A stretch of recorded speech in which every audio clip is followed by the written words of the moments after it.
Hi, this is the Kels and KK. Music Show. Okay, today we're going to talk about Smilez and SouthStar from Orlando. I'm going to read to you some of the facts about the group. Their debut album was called Crash the Party. That came out on March 8th, 2003, and it peaked in the US on 91, and the single Tell Me had peaked on the US Hot 100 at 34, US R&B at 29, and US Rap at 10. Now, KK is going to talk to you about an interview. She's going to read you part of an interview that was done online with SouthStar about the controversy surrounding the song Tell Me and Mesmerized by Rule and Ashanti. What's up? It's KK. I'm going to read you guys an interview by theflowonline.com. Their 2003 top 40 hit single, Tell Me, was so hot, Ja Rule, Murder Inc., and Irv Gotti bit their song note for note while it was still climbing the charts. Smilez and SouthStar are one of the few multiracial hip-hop acts in the game, and they are trendsetters. Smilez is black, while SouthStar is Chinese and Filipino, and they can actually flow. Tell Me use a sample from Marvin Gaye and Donna Ross's song Look, Listen, and Live. There was controversy when Ja Rule and Ashanti's song Memorized released around the same time, used the same sample. This made a slight beef between Smilez and SouthStar and Ja Rule's record label Murder Inc. Records. Still don't know them? Ask the PD at your favorite hip-hop station. Have they heard of them? Ask MTV, have their videos ever been in high rotation? Ask BET the same thing. Then ask AJ and Free, have they been on 1 and 6 in Park, and were they chilling on the couch, chopping up and interviewing them? Smilez and SouthStar are currently working on their next album and should have a release date in 2007. The album features the songs Found Out, Been a Long Time, and Good Look. Feature Cash Money rapper Gotti, Benny Man, and Killer Mike will also be featured on the album. Smilez and SouthStar, Verbalist, the hot shit with the flow. TFM, you cats have been on the scene for a minute.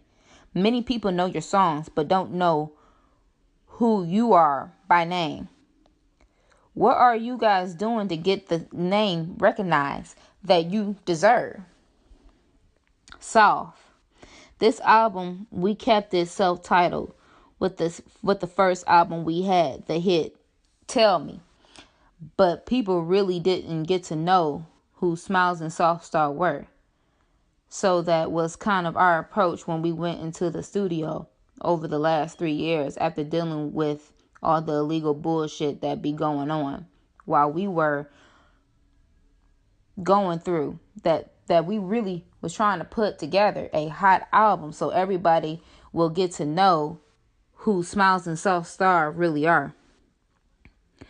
TFM, you came out really blazing on the Tell Me cut, and then you got undercut by Murder Inc. What really happened with that? Soft. Oh man, I don't know how that shit went down. We had the beat, we wrote the track. Now, what I meant. Hook, the sample got really cleared. Then we put it out. There, crazy. It started bubbling hard. Next thing you know, Ja Rule got the same type of flavor. I guess the record label was trying to blame on Nasty, the guy who produced it. But Nasty was like, I don't even know these dudes like that.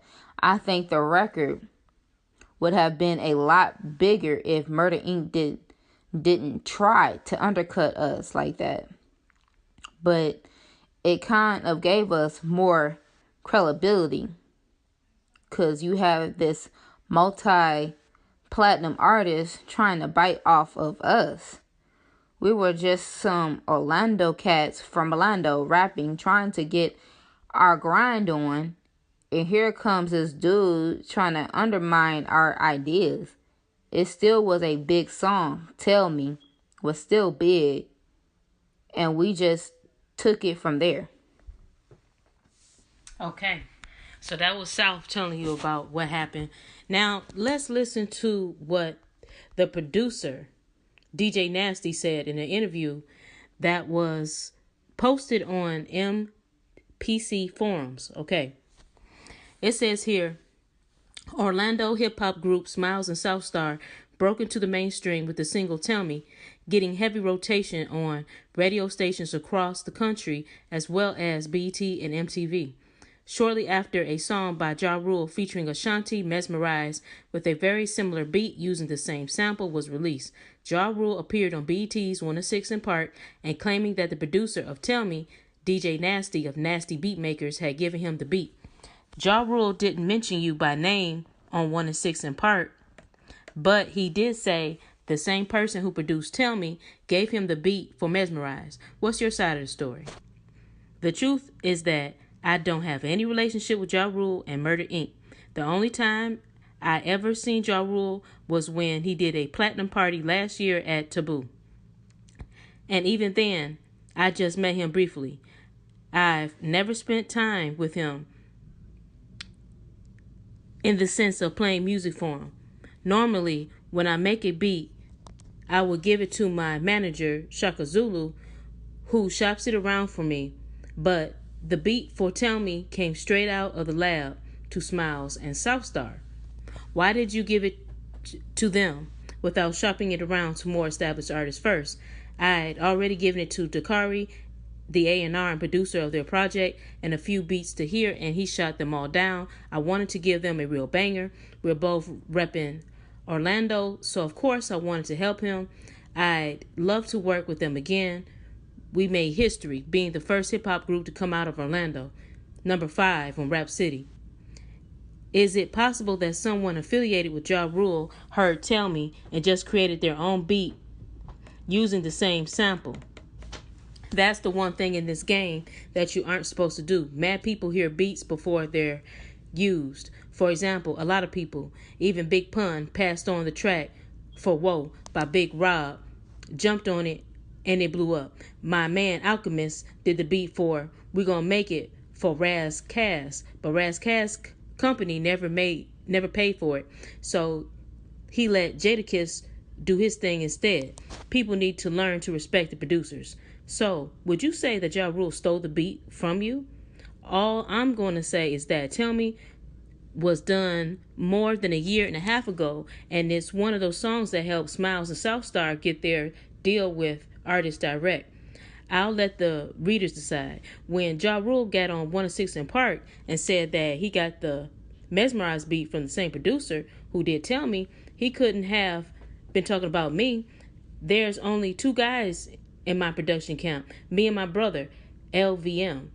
He either made up that story or was talking about the wrong person, but I've got nothing against Ja Rule or Murder Inc. or Def Jam, and I'm not saying that they necessarily stole the beat. It's possible that it's a coincidence and another producer had the same idea, but if that's the case, why would they claim that I gave it to him? Do you think the controversy has helped or hurt Smilez and SouthStar or you? And we all know that controversy helps sell records, but Tell Me was doing fine before Ja Rule's song came out. These guys were up to 3,000 spins across the country, and that's big.